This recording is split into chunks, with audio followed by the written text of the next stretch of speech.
Good morning, guys. It's your old pal Brian. It's about what time? It's the 21st or the 22nd. We're coming into Memorial Day weekend.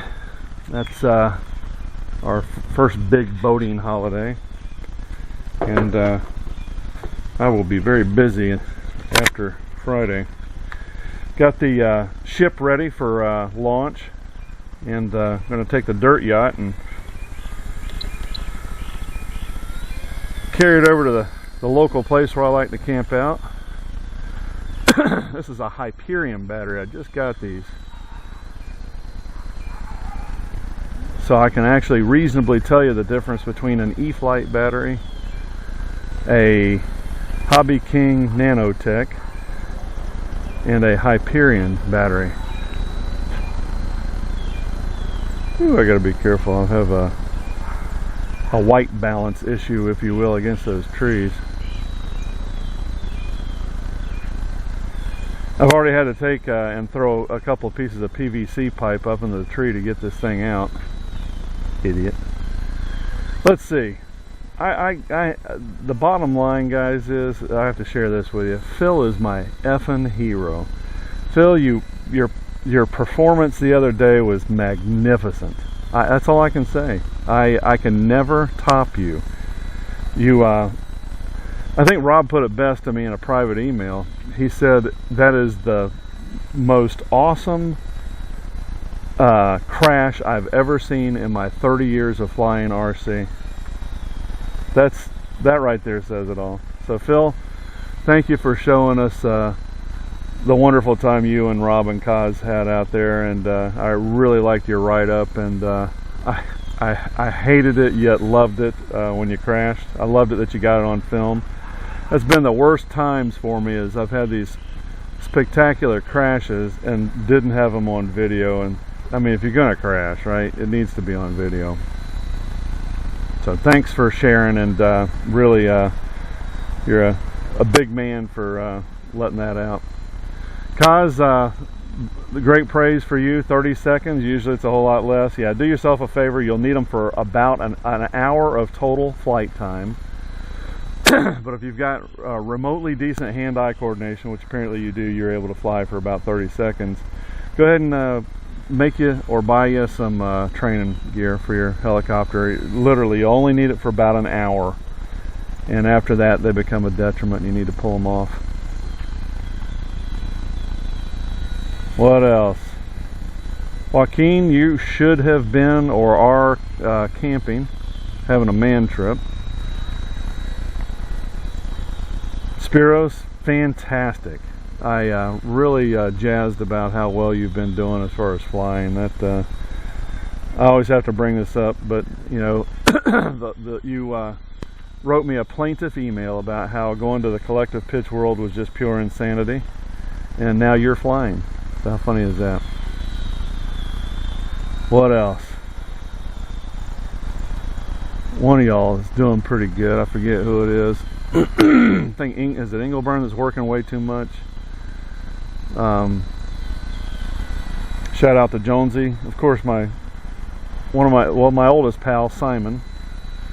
He went away to a cottage near the coast, I think he said, and beat a surf. Listen to that. I have plenty of power, and this is at 3 minutes and 30 seconds. So we're not going to kill this battery if we don't have to.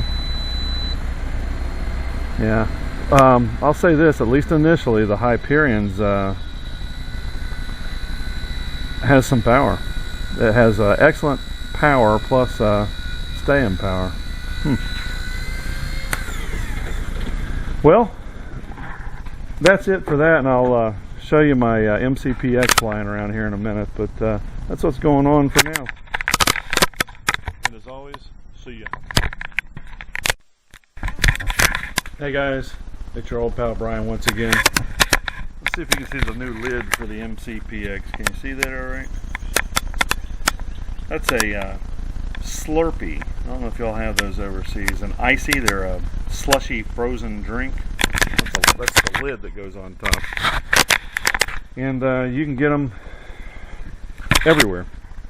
I can't drink them because they're a confectionery that would cause me to have problems with my diabetes, but I stole a few of them. And I'll steal me a few more. The things are awesome. Basically what I do is I take a Dremel tool and I drill a hole, I mark them, with a Sharpie, and take a Dremel tool and bore a hole through there about the diameter of the legs, and then I take a pair of scissors, or a scissor as some people would say, and then cut not a vertical slit up the side, but one slightly off. I noticed that's how they did the canopy, the original canopy. That way your lid isn't likely to just slide off. You actually have to put it on at an angle. I don't know if that makes sense or not. But hell yeah, I discovered something else.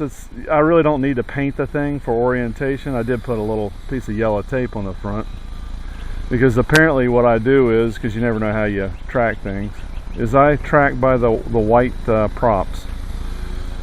So painting it really doesn't do me any good, and this seems to be more aerodynamic than what I was using previously. I flew this in the wind yesterday and it worked out a lot better for me. I absolutely love this thing. It is mindless to fly it. I think Rob put it best. I'll never know, because I'm probably never going to fly an airplane, but it flies like an airplane and a helicopter, so you gotta like that. Yeah, in reference to that, I resolutely killed the Cloudfly that Rob gave me, and I mean literally just killed it. So I think if I do get into airplanes again, probably what I'll do is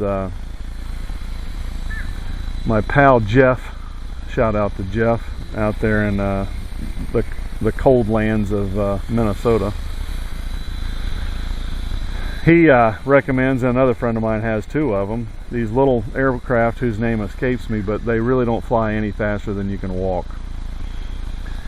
So what you do is you'd start out with it, has a zero stall speed and no ailerons, and you go out and you learn how to fly with that type of thing. But the problem I got is I'm just so unbelievably busy that's why I will forever live in my front yard flying.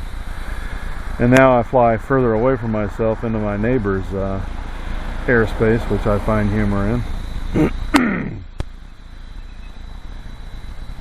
But why not? Uh-oh. Got a little disoriented.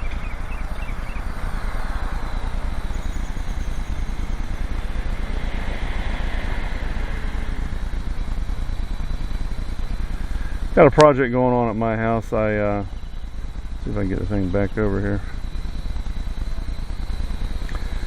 I'm going to have a 6-foot privacy fence installed in my backyard.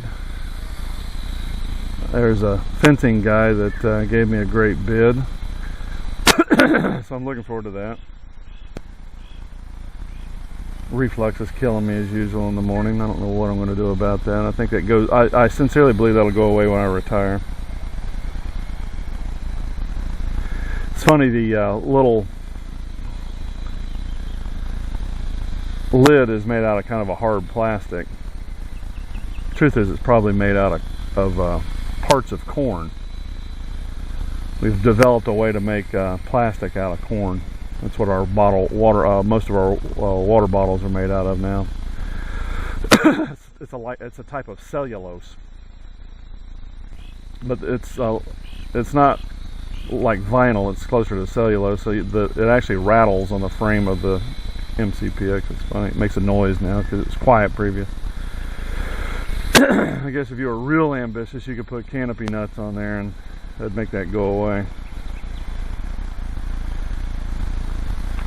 But fun stuff. I'm enjoying life. I'm working less. I worked many off-duty jobs for years and years and years, and my lovely bride I shared with Rob is probably going to be promoting in the next 30 to 45 days, and that is going to, well, I won't say it's going to put me where Phil is, but it puts me in a much better position for life. I'll put it this way, it'll be easier for me to buy helicopter parts. and easier for me to go spend time flying helicopters. I'm gonna try tomorrow to shoot out to my flying field. So what other blather? Somebody else ran a video and did some great blather. Who was that? Jonesy? Fantastic. Lovely to hear about your world. Hope your boy's healing up.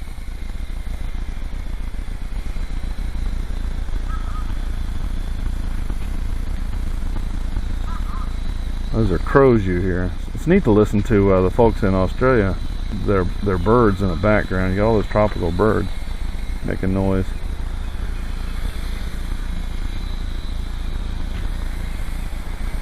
What else? Yeah, it's fixing to be busy this weekend boating. I'll be working boating under the influence. In Florida, we have the most registered boats anywhere in the United States. 300,000, probably another 50 or 60,000 boats come in transient from other states and countries. And then boating accidents. We've already started having boating accidents this year. Really bad. They're different from automobile accidents in that there are no skid marks. Generally, there are no witnesses, and many times everybody's dead.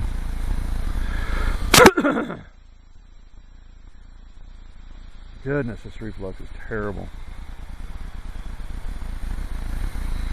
Well, that's about all the news worth sharing with you good people. Brian with a Y and Hugh. It was Hugh I needed to congratulate. Brian corrected me. Brian's on the 7-year plan with wives.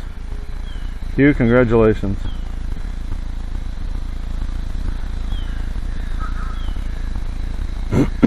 Wouldn't trade mine in on two. How old is she? 28-year-olds. Oops. Let's see if it'll go. Rats. Well, guys, as always, see ya.